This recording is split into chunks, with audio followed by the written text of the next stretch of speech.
할렐루야. 시편 5편 1절에서 12절 말씀을 가지고 고난 중에 드리는 기도란 제목으로 말씀을 전하겠습니다. 본문의 말씀에 보면 반복해서 다윗이 하나님을 부르고 있습니다.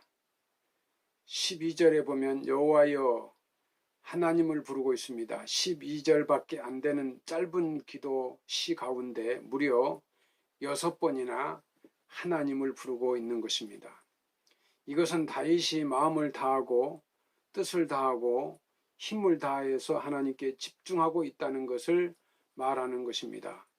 3절에 보면 아침에 내가 주께 기도하고 바라리이다. 여기서 바라다는 말은 기대하면서 기다린다는 것을 말합니다. 하나님께 기도드리고 그 기도가 어떻게 응답하는가를 주시하면서 하나님의 역사하심을 주목하고 지켜보는 것을 말합니다.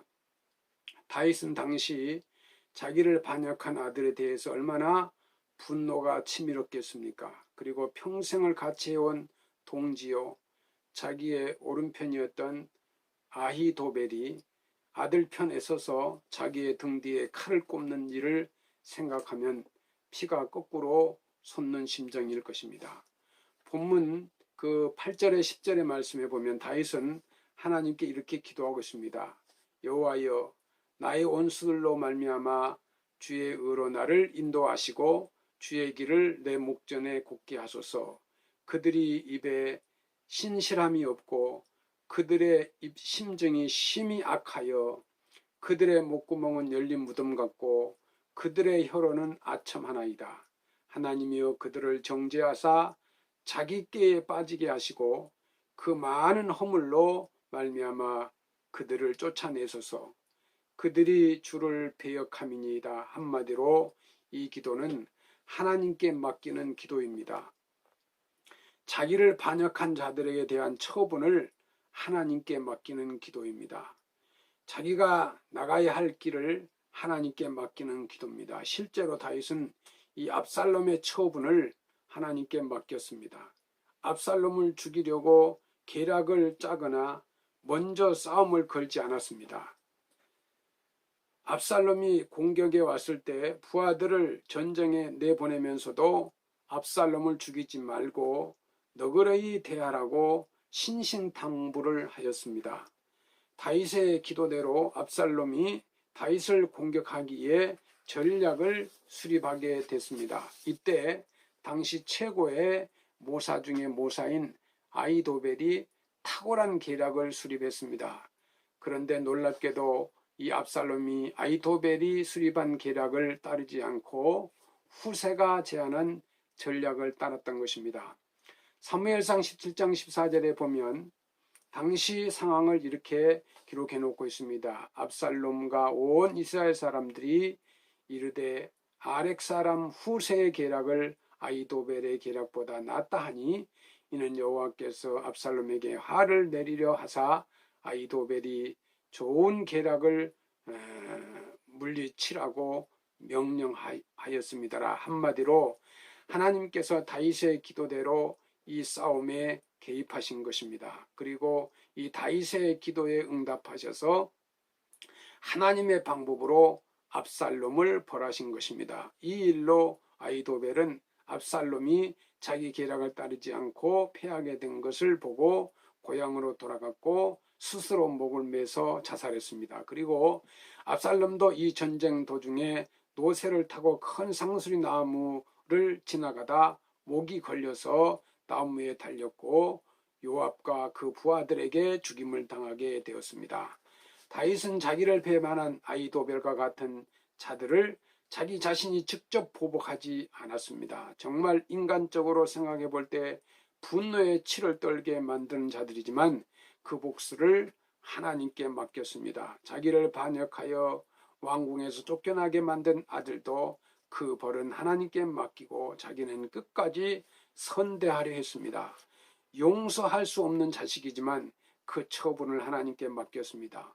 히브리서 10장 30절에 보면 이렇게 말씀하고 있습니다.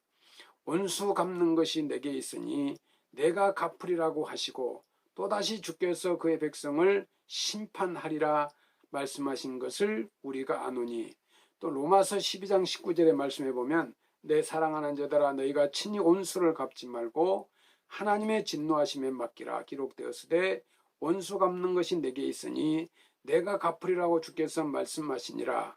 우리가 직접 원수를 갚으려 한다고 생각해 보겠습니다. 자칫 원수 갚으면서 우리에게 2차 피해가 생길 수 있습니다. 그리고 원수 갚은 과정에서 적절한 처분보다는 우리의 감정이 실려서 더 큰 복수를 하게 될 수도 있습니다. 게다가 이것은 또 다른 보복으로 이어지게 될 수도 있습니다. 그래서 우리는 싸움의 수렁에 빠져서 헤어나지 못하게 될 수 있음도 알아야 됩니다. 하나님께서는 우리를 이런 더 큰 고통에 빠지지 않게 하기 위하여 원수 갚는 것은 하나님께 맡기라고 하셨습니다. 우리가 이 말씀을 가슴에 새기고 원수 갚는 것은 하나님께 맡겨야 합니다. 그리고 하나님께서는 우리가 당한 이 고통과 그 억울함을 아시고 반드시 적절한 처벌을 내리실 것입니다. 우리가 이것을 믿고 원수 갚는 것은 하나님께 맡겨야 하는 것입니다. 또한 하나님께서 우리의 앞날도 책임져 주실 것입니다. 우리가 이것을 믿고 우리의 앞날도 하나님께 맡겨야 합니다. 하나님을 찬양하는 다윗의 기도 본문 7절에 보면 다윗이 이렇게 노래하고 있습니다. 오직 나는 주의 풍성한 사랑을 힘입어 주의 집에 들어가 주를 경외함으로 성전을 향하여 예배하리이다. 이 말씀에서 우선 주목해야 할 부분이 오직 나는 주의 풍성한 사랑을 힘입어입니다. 지금 자기는 주의 풍성한 사랑을 힘입고 있다고 고백하고 있습니다. 다윗은 아들에게 반역을 당해서 흥망하게 쫓겨나온 신세인데 백성들도 자기를 등지고 아들을 왕으로 섬기겠다고 돌아선 상황입니다. 다윗이 힘입고 있다는 이 주의 풍성한 사랑이란 무엇을 말하는 것일까요? 여기서 다윗이 말하는 사랑은 헤세드라는 말을 번역한 것인데요. 이 헤세드란 말은 당신께서 택하신 백성은 결코 버리지 아니하겠다는 이 하나님의 언약의 근거에 끝까지 그의 백성을 지키시며 축복하시는 하나님의 언약적인 사랑을 말하는 것입니다. 다윗은 지금 자기가 겪고 있는 이 현실적 사건과 상황 속에서 하나님의 사랑을 확인하는 것은 아닙니다. 대신 하나님의 약속의 말씀 속에서 하나님의 사랑을 확인하고 있는 것입니다. 다윗은 비록 지금은 자기 신세가 처량하고 고난 한복판에 서 있지만 하나님께서 반드시 자기를 이 고난에서 건져내실 것을 믿습니다. 이 믿음으로 하나님을 바라보는 것입니다. 그러면서 비록 하나님께서 자기를 버리신 것은 같은 상황 속에서도 하나님의 그 풍성한 사랑을 느끼고 있는 것입니다. 주를 경외함으로 성전을 향하여 예배하리이다입니다. 비록 지금 예루살렘을 떠나와 있지만 언약궤를 모셔놓은 예루살렘을 바라보며 하나님께 예배하겠다는 마음의 자세입니다. 다윗은 지금 예루살렘을 쫓겨나 이름 없는 어느 도피처에 머물고 있습니다. 모든 것이 다 불편합니다. 잠자리, 먹거리, 주변 환경 모든 것이 그동안 왕이 누려오던 그 영화와 비교할 수가 없습니다. 그러나 다윗에게 그 무엇보다도 견디기 힘든 것이 또 하나가 있습니다. 바로 예배드리기 어렵다는 것입니다. 그런 중에도 다윗은 비록 언약궤가 있는 예루살렘은 아니어도 예루살렘을 바라보면서라도 예배를 드리겠다고 다짐하는 그 마음의 자세입니다. 이 말씀은 다윗이 지금 예배를 위해 기도드리고 있는 것입니다. 무슨 일이 있어도 예배를 드릴 수 있게 해달라고, 어떤 상황에서도 예배를 드릴 수 있게 해달라고, 결단코 예배를 잊지 않게 해달라고 기도하고 있는 것입니다.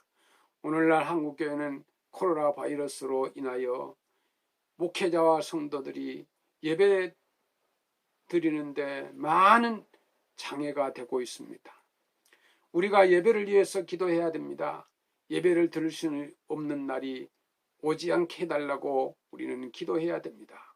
오늘 우리에게는 예배를 드리되 예배답지 않게 형식적으로 드리는 날이 오지 않게 해달라고 기도해야 됩니다. 사랑하는 성도 여러분, 우리는 코로나 바이러스 고난 중에 있습니다. 우리에게 생각지 않는 고난이 찾아올 수 있습니다.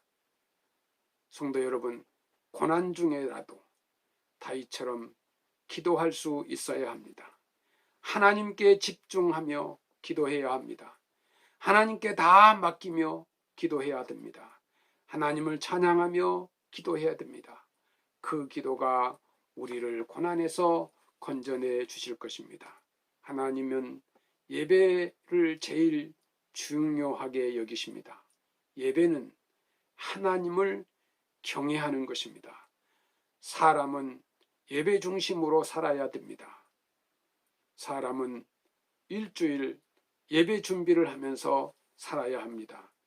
예배로 시작하여 이 세상 마무리를 예배로 마무리하여야 합니다. 하나님을 기쁘시게 하는 예배를 준비해서 드려야 합니다. 성도 여러분, 고난 중에도 하나님께 예배 중심, 하나님 중심, 우선순위로 사는 백석계 성도 여러분이 되시기를 주님의 이름으로 축원합니다.